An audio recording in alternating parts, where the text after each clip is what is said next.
Welcome to story time, where dreams unfold, and sleep drifts in like a soft whisper. Tonight, we journey through Skyline Dreams, a story about hope, struggle, and the quiet beauty of persistence. Skyline Dreams, a writer's journey. The city stretched endlessly before her, glowing under the night sky. Lights flickered from 1,000 windows, tiny stars trapped within the towering steel and glass. Below, the streets hummed with life, taxi horns, distant laughter, the rhythmic footsteps of strangers walking toward their unknown destinations. Ella sat on the fire escape of her tiny apartment, a notebook in her lap, her fingers lightly tracing the edges of the worn pages. The ink on the paper told a story she had believed in once. But now, after months of rejection, unanswered emails, and dwindling hope, it felt like nothing more than words trapped between fading lines. She had come to New York to be a writer. To tell stories. To leave her mark on the world. But the city had a way of swallowing dreams whole, leaving only the echo of what once was. The air smelled of rain, fresh and cool. A light drizzle had begun, coating the streets in a shimmering glow. She exhaled, watching as her breath curled in the cold, vanishing like the dreams she once held so close. Maybe it was time to give up. Maybe she wasn't meant to be a writer. Maybe the city was telling her to leave. She closed her notebook and stared at the skyline, searching for an answer in the flickering lights. The weight of rejection. Ella's days had become a cycle of hope and disappointment. She would wake up early, make herself a cup of coffee, and sit at her desk for hours, pouring her soul onto the page. Then, she would send her stories out, literary magazines, publishers, contests, each submission a tiny piece of herself sent into the unknown. And then, she would wait.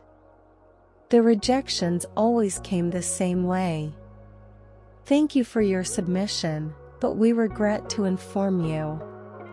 Some were polite, others blunt, but the message was always the same. Not good enough. Not what we're looking for. Not now. She had started saving them in a folder on her laptop, thinking that one day, she would look back and laugh.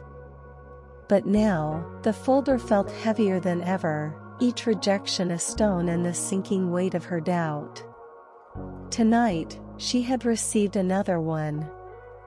The publisher she had dreamed of working with had sent a 2-line email, brief, impersonal, final. She had read it twice. 3 times.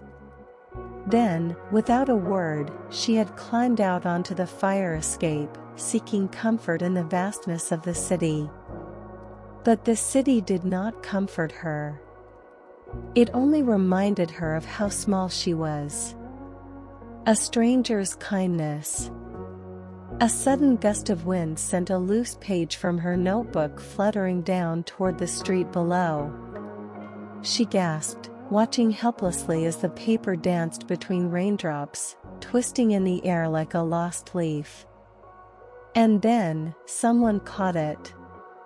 A man, standing near the corner of the street, reached out and snatched the paper before it could land in a puddle.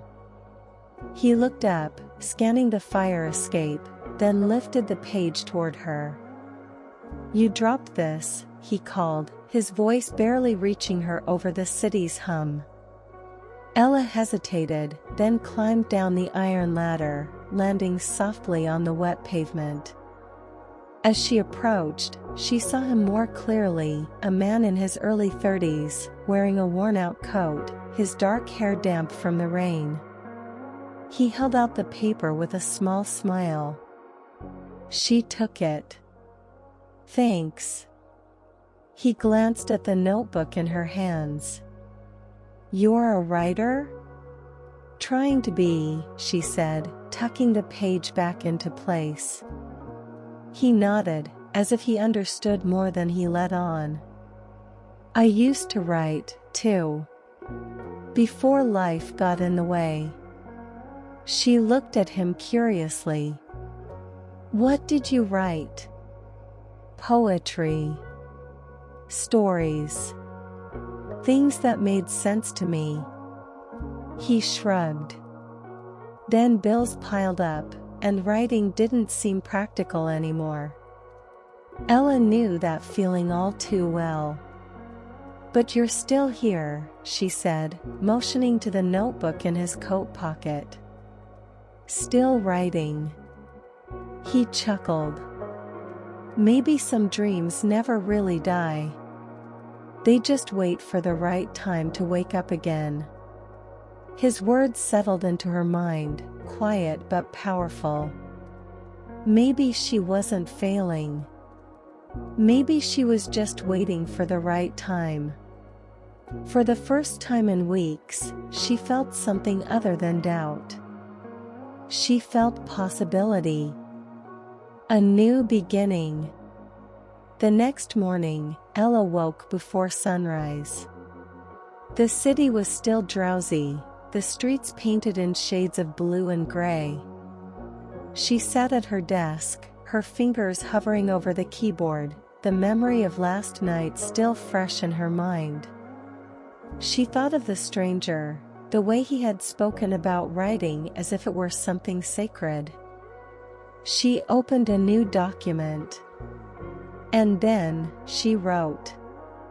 She wrote without overthinking, without worrying about rejection, without doubting if her words were good enough.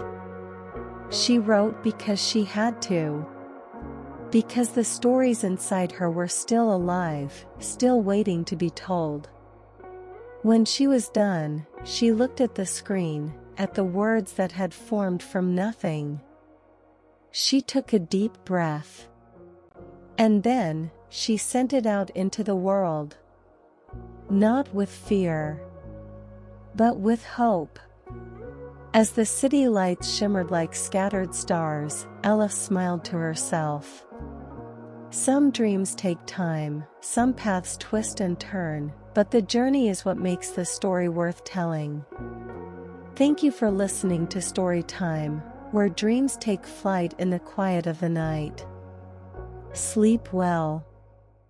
Thanks for your time. Please subscribe. Don't forget to press the bell icon for more.